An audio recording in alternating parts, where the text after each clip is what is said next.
하나님 말씀 보시겠습니다. 하나님 말씀은 요한복음 5장 39절에서 40절까지 말씀입니다.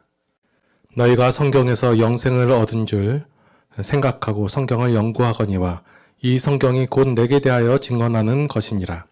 그러나 너희가 영생을 얻기 위하여 내게 오기를 원하지 아니하는도다. 아멘. 사람에게 가장 중요한 것은 이라는 제목으로 이유진 목사님 말씀 증거해 주시겠습니다. 오늘은 요한복음 5장에 있는 말씀을 중심해서 사람에게 가장 중요한 것이 무엇인가 그런 제목으로 말씀을 드리려고 합니다. 복음 찬송가 중에 이런 가사가 있는 게 있더라고요. 원하고 바라고 기도합니다. 원하고 바라고 기도합니다. 그 다 기도예요. 누구나 다 그런 것이 있는 줄 압니다. 그래서 정말로 원하는 게 무엇인가, 그게 이루어지길 바라는 것이 무엇인가, 그래서 간절하게 그게 뭐 어떤 하나님이 됐든지 간에 기도를 할 거 아니겠어요? 그럼 기도하는데 그 제목이 뭐냐라고 물어보면은 다분하게 인간적인 것이에요.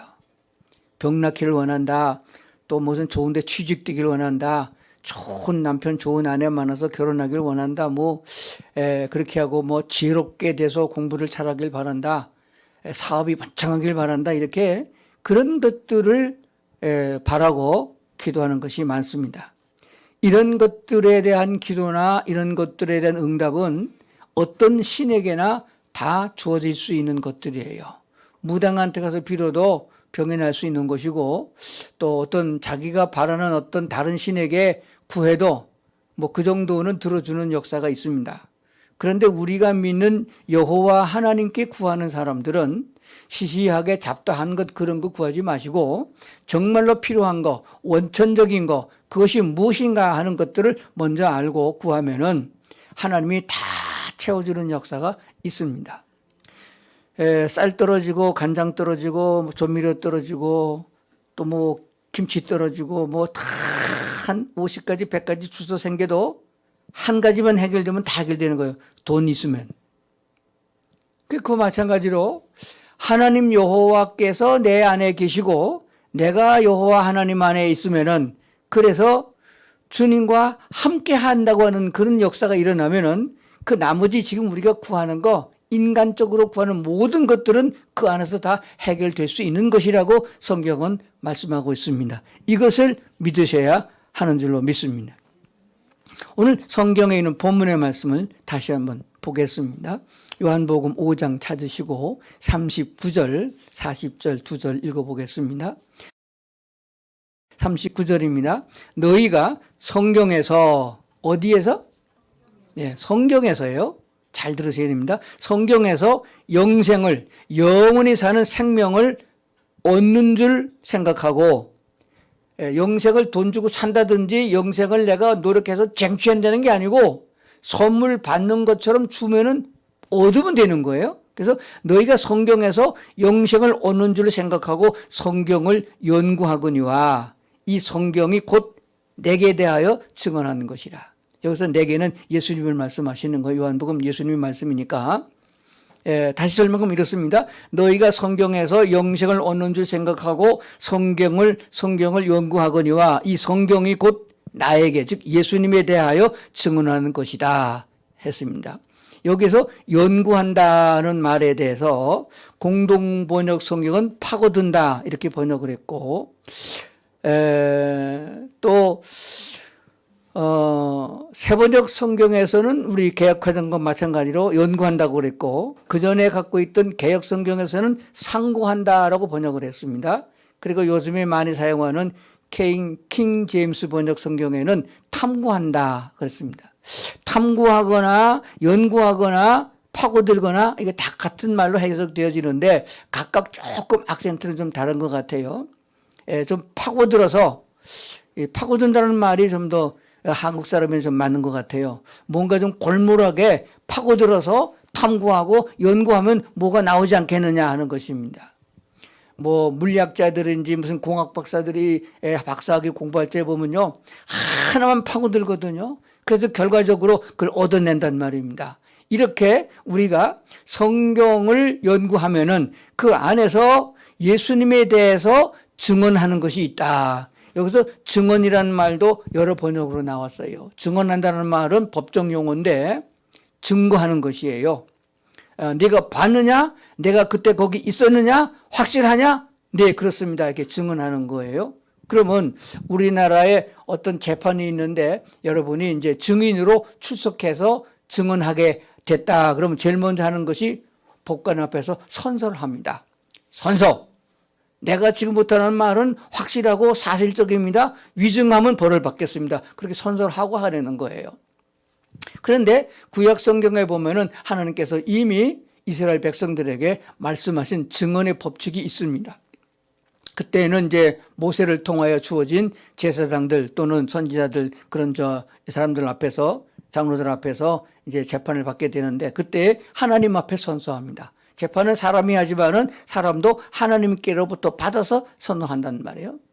재판하는 거예요. 그때 증언하는 사람들이 하나님 앞에서 증언하는데 만약에 거짓 증언하면 어떻게 되느냐? 성경은 죽인다 그렇게 말씀하고 있습니다. 우리 법정에는 위증죄 해봐야 뭐 3년 이하의 징역 그렇게 돼 있는데 성경에서 위증죄를 짓게 되면은 죽인다. 어디냐고? 신명기에 그렇게 기록하고 있습니다.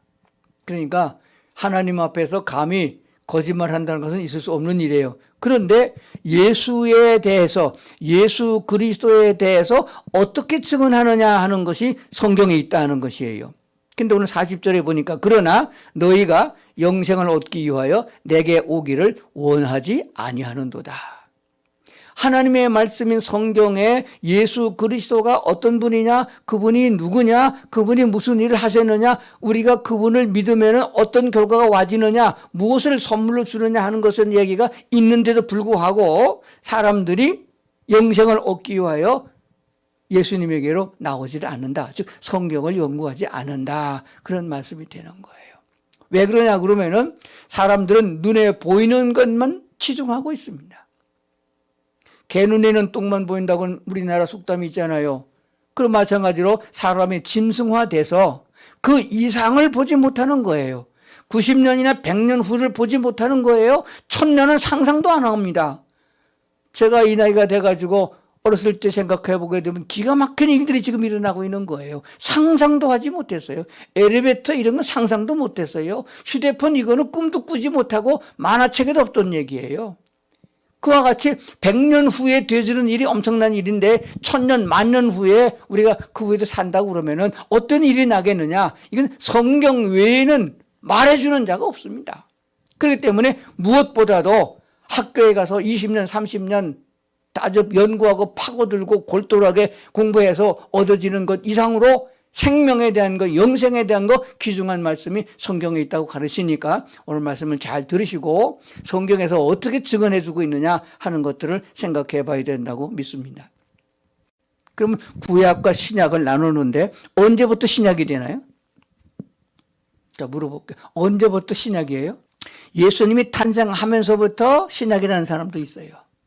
그래서 뭐 AD와 BC가 나눠졌다는 사람도 있는데 예수님이 탄생했음으로 인하여 신약이 형성된 게 아니에요.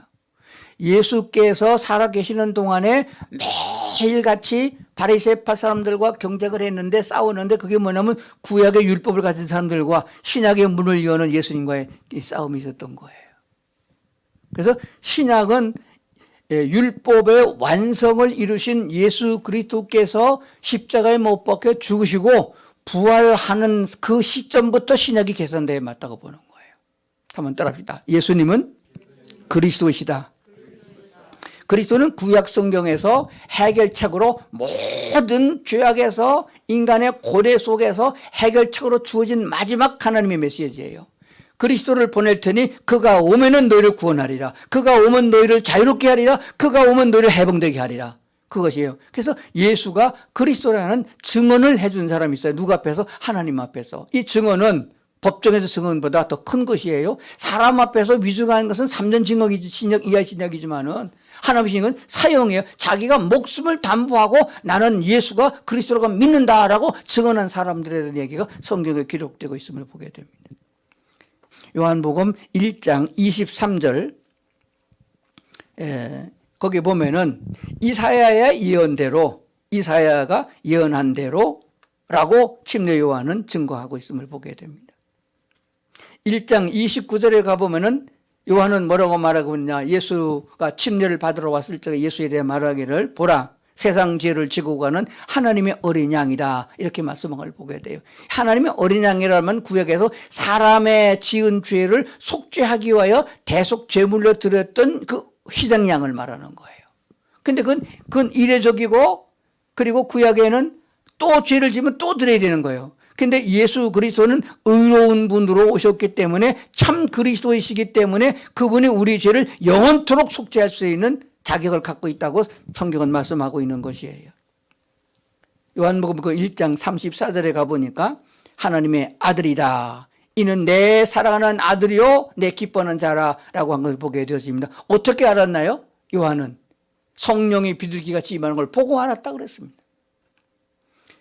그리고 요한복음 3장 30절에 가보면은 예수 그리스도에 대해 말하기를 그는 흥하여야겠고 그는 잘 되겠고 나는 망해도 좋다.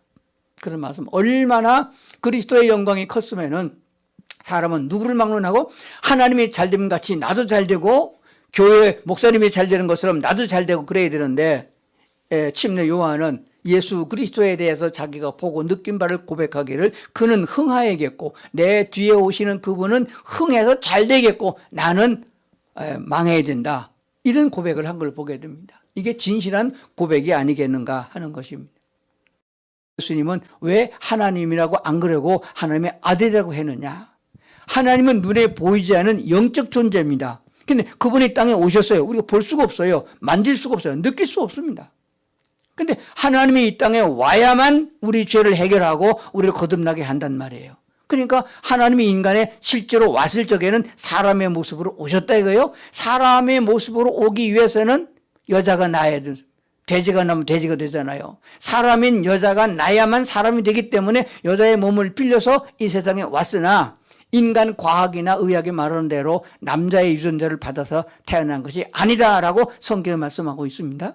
그러면은 예수님이 왜 그렇게 인간의 하나님의 아들이라고 표현되느냐? 내가 하나님이다. 그래서 얼마나 좋았겠어요. 근데 왜 꼭 아들이라고 그랬냐? 근데 성경을 대충 보면은 하나님의 아들이지만은 성경을 오늘 본문에 39절에 있는 대로 자세히 보고 파고들고 연구하면은 성경 곳곳에 예수님은 하나님이다라는 말이 나와요. 말이 나옵니다. 그래서 우리가 더 확실하게 예수님이 하나님이다. 예수님이 바로 하나님이 보내시고자 한 그 그리스도라고 하는 사실에 대한 증거를 요한복음에서는 표적으로 보여주고 있습니다. 표적과 이적. 그래서 다른 성경에는 좀 더가 있는데 요한복음에는 딱 7가지의 표적이 나옵니다. 그 7가지 표적 모두 다가 사람으로는 행할 수 없는 능력으로 이루어진 사건들이에요. 있을 수 없는 일을 예수님이 행하셨습니다. 그거를 보고 내가 하나님이다. 예수님은 하나님이다 라고 하는 것을 보여줬다는 얘기가 되는 것입니다. 물로 포도주를 만든 사건, 왕의 신하의 아들의 병을 말씀으로만 고친 사건. 어떻게 의사가 너 병이 낫다 그럼 병이 낫겠어요? 그런 이적을 예수님이 행하신 거거든요. 그리고 38년 동안이나 병에서 많은 의원들에게 고치려고 애를 썼으나 고치지 못하고 있던 병자가 예수님께서 일어나라 하는 그 말씀으로 말미암아 고쳐진 38년 된 병자를 고친 사건. 그리고 5,000명을 한 사람 도시락분량께 안 된 그걸 가지고 5,000명이 뭐예요? 남자 어른만 5,000명이니까 2만 명이 넘는 사람을 먹인 사건이잖아요. 그렇게 하신 사건. 사람을 할 수 있느냐는 것입니다. 물 위로 걸어가신 이건 신이 아니면 절대 있을 수 없는 일이잖아요. 그리고 소경의 눈을 뜨게 한 것. 그리고 죽어서 썩어서 냄새가 나 장사 지난 나사로를 살린 사건. 이렇게 7가지를 요한복음에 기록하고 있는 줄로 믿습니다. 그런데 이 사건에 대해서 성경은 뭐라고 말씀하고 있느냐. 요한복음 20장 30절에 가보면은 이렇게 설명하고 있습니다. 예수님께서 행하신 표적이 이 7가지 외에도 많이 있는데 몇 가지 수도 없이 많이 있는데 그걸 낱낱이 기록하면은 이 땅에 줄 데가 없다. 내가 샘플로 7가지만 요한복음을 기록하고 있다. 그런데 31절에 가보면 오직 이 성경을 기록하면 너희로 하여금 예수께서 하나님의 아들 그리스도이심을 믿게 하려 함이고 그 이름을 힘입어서 생명을 얻게 하려 함이라고 결론 지어주고 있는 걸 보게 됩니다. 그럼 이런 표적에 대한 성경 구조를 보면서 사람들이 어떤 생각을 하느냐. 아, 예수님은 죽은 자도 살리신데 무슨 병이든지 다 고치신데 교회 나와 예수 믿어. 아, 병 고치자. 이걸로 치정되면 안 된다는 거예요. 그러면 예수님께서는 병자를 고치기 위한 목적으로 표적을 행한 게 아니고 죽은 자를 살리기 위해서 표적을 행한 게 아니다. 목적이 뭐냐? 예수님은 곧 하나님이시다. 하나님이 인간의 구원을 위하여 마지막으로 선지자를 보내신 그 그리스도가 예수님이다 하는 것을 알게 하게 하려고 이 표적을 행했다고 기록하고 있습니다. 이것을 우리가 성경을 보면서 깨닫는다면은 바로 예수님은 하나님이시고 예수님은 그리스도다 됐습니다. 그래서 하나님의 아들 하는 것보다도 신앙 고백에 나올 때는 우리는 예수라고 하는 예수 하나님의 아들이라는 말 대신 하나님이라고 고백해야 맞다는 것입니다. 마태복음 16장 16절에 시몬 베드로의 고백이 나오는데 주는 그리스도시요 살아계신 하나님이십니다라고 고백해야 된다. 하나님의 아들이십니다라고 우리말에 쓴 대로 하기 때문에 여기 문제가 되는 거예요. 성경을 파고들어 연구하게 되면은 왜 아들이라고 했느냐 하는 말을 하나님과 똑같은 단어로 사용하는 걸 보게 돼요. 그게 무슨 말인가 하면 이렇습니다. 사람이 아들을 낳으면은 아들이란 말 대신 뭐라고 표현하면 사람이라고 말합니다. 그가 어떤 삶을 살아내냐 하는 것은 나중 문제고 일단 사람이 아들을 낳으면 사람이라고 하는 것이에요. 소가 아들을 낳든 딸을 낳든 소는 아들, 딸 안 하나요? 소가 새끼를 낳으면 그 소라고 말하는 거예요. 그러니까 신이신 하나님, 신이 아들을 낳았으면 아들이란 말 대신 뭐 신이란 얘기예요. 그래서 예수님이 하나님의 아들이라는 표현은 곧 하나님이라는 표현을 그렇게 했다 그렇게 생각하면 되는 거예요. 이해가 갑니까? 그러니까 성경 모든 내용에 예수님은 하나님의 아들이라는 단어에다가 예수님은 하나님이다. 그리고 또 하나님이라는 말의 단어를 우리는 조금 더 바꿀 필요가 있어요. 하나님이라는 단어는 말의 신이란 말입니다. 귀신도 신이고 잡신도 신이고 이방 종교 신도 다 신이에요. 그래서 아주 중요할 때 우리 말하기를 이스라엘 백성들은 반드시 여호와 하나님이라고 부릅니다. 이스라엘의 하나님. 하나님이 말씀하기를 내 이름은 여호와니라 한 대로 여호와 하나님이라고 해 맞는 거예요. 그냥 신인 하지 말고 성경에 나오는 모든 하나님이라는 단어 앞에다가 반드시 여호와라는 단어를 넣고 우리가 발음해야 되는 것이에요. 그게 맞는 것입니다. 앞으로는 그냥 신이라고 하지 말고 여호와 하나님이라고 불러야 맞다. 왜? 잡신이 너무 많기 때문에 혼탁된 세상에 있기 때문에 그렇다는 말씀이 되는 것입니다. 5장 36절에 가서 보면 이렇게 하고 있죠.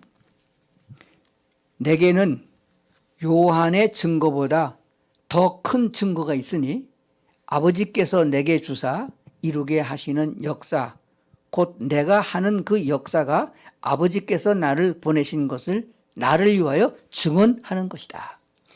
침례 요한이가 자기가 체험하고 자기 눈으로 보고 자기 손으로 침례 준 예수님에 대해서 증거했었어요. 증인했었어요. 침례 요한의 증거가 뭐예요? 이사야가 예언한 대로 메시아가 맞다 이렇게 증거했고 그리고 말하기를 세상 죄를 지고 가는 레위기가 설명한 대로 어린 양 대속의 희생 제물이 바로 예수라고 증거했고 바로 하나님께로부터 직접 음성을 들었는데 이는 내 사랑하는 아들이 한 내가 말을 직접 들었다고 증언한 것인데 예수님 말씀하기를 이 요한의 증거보다 더 큰 증거가 내게 있다. 이 성경에서 말하는 대로 성경에 증거하는 바가 곧 나를 말한다라고 설명한 것이에요. 더 큰 증거가 있다. 예. 내게는 요한의 증거보다 더 큰 증거가 있으니 아버지께서 내게 주사 이루게 하시는 역사 곧 내가 하는 그 역사는 한 일이죠. 그 일들이 하나부터 끝까지 다 자세하게 성경을 파고들어 보면은 예수는 하나님이다 하고 증거한다. 예수는 그리스도라고 증거한다 이거예요. 그래서 이 짧은 설교 시간에 세상 얘기하고 뭐 신학자 얘기하고 뭐 그거 하다가 시간 보낼 게 아니에요. 모든 성경 구절에서 예수님 말씀하신 대로 예수님이 한 모든 역사는 나를 증거하고 있다. 이렇게 말씀한 걸 보게 됩니다. 복음을 듣고 예수님을 나의 주인으로 영접하여 속죄함을 먼저 받고 그리고 성령의 능력을 통하여 거듭나고 그러면 하나님께 속한 자가 된다고 성경이 가르치고 있는 것입니다. 그래서 누구에게 속했느냐 하는 것에 대해서 이제 중점을 주고 설교를 마무리하도록 그렇게 하겠습니다. 요한복음 8장 47절에 보면 하나님께 속한 자는 하나님의 말을 듣나니 그랬습니다. 지금 뭐 정치적으로도 사회적으로도 반에 쫙 갈라져 있잖아요. 뭐 좌판이 우판이 그럽니다. 말 저는 안 듣습니다. 말도 안 되는 소리 하는데 그 말을 잘 귀담아 듣는 사람이 있어요. 그러면 그 사람도 왜 그러냐면 거기에 속해 있기 때문에 그래요. 요한복음 8장 47절 하나님께 속한 자는 하나님의 말을 듣나니 너희가 듣지 아니함은 하나님께 속하지 아니하였기 때문이다. 하나님께 속한 자라면 가서 이름 써내고 속한 게 아니에요. 거듭나서 하나님의 사람, 하나님의 백성, 하나님의 자녀가 돼야 하나님께 속한 사람이에요. 그러면 하나님의 말씀이 들려진다, 들을 수 있다 그런 말씀이 되어집니다. 요한 1서 4장 6절에 가보면 우리는 하나님께 속하였으니 하나님을 아는 자는 우리의 말을 듣고 하나님께 속하지 아니한 자는 우리의 말을 듣지 아니하나니 진리의 영과 미혹의 영을 이로써 아느니라. 요한복음에서는 하나님께 속한 자는 하나님의 말씀을 듣는다 그랬고 요한 1서에서는 요한 1서 사도들 주의 말씀을 증거하는 진리의 말씀을 증거하는 사람의 말을 듣는다라고 했습니다. 베드로후서 1장 16절에 보면은 우리 주 예수 그리스도의 능력과 강림하심을 너희가 알게 한 것이 교묘하게 만든 얘기가 아니고 우리는 그의 크신 위엄을 친히 본 자다. 베드로는 변화산이라는 산성에서 예수님이 변화된 모습을 보았어요. 변화된 부활된 예수님의 모습, 죽었던 모세, 엘리야를 거기서 다 봤단 말입니다. 체험했단 말입니다. 우리가 친히 본 사람이다. 증거다라고 말씀했습니다. 이렇게 확실하게 하나님께 속한 자, 하나님 그리스도 예수께서 주시는 부활의 능력, 생명의 능력을 체험하고 있다고 설명하고 있는 줄로 그렇게 믿습니다. 19절에 가보면 베드로후서 1장 19절에 가보면 또 우리에게는 더 확실한 예언이 있어서 어두운 데를 비추는 등불과 같으니 날이 새어 샛별이 너의 마음에 떠오르기까지 너희가 이것을 주의하는 것이 옳다 이렇게 고백하고 있어요. 이렇게 쭉 읽으면 무슨 말인지 모르겠어요. 이것을 이 성경을 기록한 원문의 뜻으로 잘 살펴보고 기도하면서 성경 인도를 받으면은 이러한 말씀을 들을 때에 더 확실한 예언이 있는데 이 무슨 예언이냐 뭐 물장사를 해 돈을 벌는지 어떤 주식을 사해 돌는지 이런 예언을 말하는 게 아니에요. 예수 그리스도가 인간의 모습을 하나님이 인간의 모습을 입고 땅에 오셔서 그리스도가 되시고 우리 죄를 속죄하시고 우리에게 생명을 주는 영생을 준다는 확신을 우리는 그 성경 구절을 읽고 설교를 들을 때 내 마음에 샛별과 같이 어떤 확 떠오르는 것이 있을 때 확증하게 된다는 것이에요. 이런 체험이 없이는 기독교는 다 가짜가 된다는 거예요. 베드로 사도가 말한 바가 뭡니까? 변화산에서 변화된 예수님을 자기 눈으로 봤을 때 이거는 확실하게 인간의 모습이 아니다라고 고백한 것과 같은 것입니다. 우리 비추는 등불과 같으니 날이 새어도 샛별과 같이 확실하게 너의 마음에 떠오를 때까지 말씀을 연구하라. 그 말씀을 체험하라. 그러면 성경을 연구하고 설교 듣는 동안에 성령께서 내 마음에 그 확신을 준다는 거예요. 이런 체험들이 그리스도에게 누구나 다 있게 된다는 것을 성경이 가르치고 있는 믿습니다. 우리는 이 세상에 뭐 90년, 100년만 살다고 땅에 안주하고 있으면 안 된다는 것입니다. 인생은 너무 짧게 지나갑니다. 질병과 고통과 악한 것이 하나도 없는 여호와 하나님이 다스리는 천국에서 영원히 사는 생명을 얻고 그 생명에 얻었다는 확신을 가지고 하나님께 속한 자의 삶을 살아가야 된다 하는 것이 성경에 말씀하는 골자가 됩니다. 그리하면은 육체를 입고 살아가는 동안에 우리에게 필요한 것들은 하나님이 다 공급해 주신다. 거저 다 주신다 하는 것입니다. 받아서 우리는 누리면 되고 기뻐하면 되고 감사하면 된다는 얘기가 되어야죠. 그렇다면 오늘 설교 제목처럼 우리 인생의 가장 중요한 것이 무엇이냐? 바라고 원하는 것이 뭐냐? 잘못됐으면 그거 다 집어치우고 오직 가장 소중한 하나님이 육신을 입고 땅에 오신 예수님이 나의 제사장이요 선지자의 왕이신 그리스도임을 내가 믿습니다. 주님께서 나를 구원하신 곧 하나님이심을 믿습니다. 그러므로 이제 내가 거듭났으므로 하나님께 속한 자입니다. 하나님께 속한 자는 하나님의 말씀을 듣는 것이고 들려지는 것이고 주님을 따라갈 수밖에 없는 것이라고 하는 것입니다. 그리고 육신적인 것, 날 가지고 그래서 결과적으로 다 버리는 것, 쓸데없는 것이에요. 저도 1년에 한 번쯤 정리를 하는데 다 소중하고 아끼던 것이요 1년 지나면요 못 쓰게 돼요. 다 버려야 됩니다. 다 그래야 돼요. 성경책도 옛날에는 성경 글씨가 깨알같이 사갖고 못 보겠어요. 다 새 걸로 바꿔야 돼요. 어차피 우리가 낡게 되고 쓰지 못하게 되면은 다 버릴 것이 됩니다. 그런 것 때문에 분노하여 쌈박질하지 말고, 그런 것 때문에, 그런 쓰잘것 없는 것 때문에 세월 낭비하고 목숨 걸지 말고, 정말 소중한 우리는 하나님께 속한 자다. 영생을 소유했으니 우리가 어떻게 살아야 되겠느냐. 그래서 성령의 인도를 받는 삶을 살아야 하는 것입니다. 그러므로 영원한 생명을 얻고 하나님의 나라의 삶을 배우면서 천국을 누리며 살아가는 성도들이 다 될 수 있기를 주님 예수 그리스도의 이름으로 축원합니다. 기도하시겠습니다. 아버지 하나님, 저희들을 사랑하시고 인도해 주셔서 감사합니다. 깨닫지 못했던 것이 샛별이 떠오르는 것처럼 마음에 확인되어질 수 있도록 우리가 구원의 확신을 가지고 하나님께 속한 자로서 삶을 살아가게 하시옵소서. 세상에 대하여 죄에 대해 당당한 자가 되게 하시고 어디로 가든지 기뻐 감사와 찬송에 있는 그리스도인이 되도록 인도해 주시옵소서. 구하는 자에게 응답하시고 좋은 것을 주시는 하나님 아버지의 성령의 역사가 우리 성도들 삶 속에 날마다 일어날 수 있도록 인도해 주시옵소서. 예수님 이름으로 기도드리옵나이다. 아멘.